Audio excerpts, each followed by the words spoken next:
आम सत्संग हैदराबाद रे जने माँ शुणुचन आमको फोन करी कहले बाबा एप्रिल 10 रे आम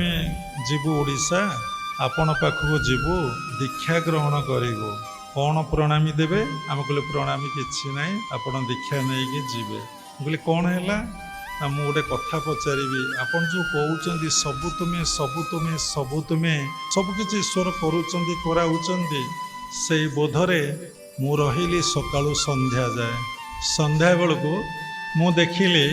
मो मन पूरा हल्का हो जाए मो मन रे भारी भारी किसी ना पिला माने कहले माँ तुम्हें कौन एमती आहा किसी अनौन पचारुन कि कहून सोटू मोर इच्छा है बाबा पाखु फोन लगेबी देहरे रहिले सब मोर मोर भाव आसे जो देहरु अतीत होइले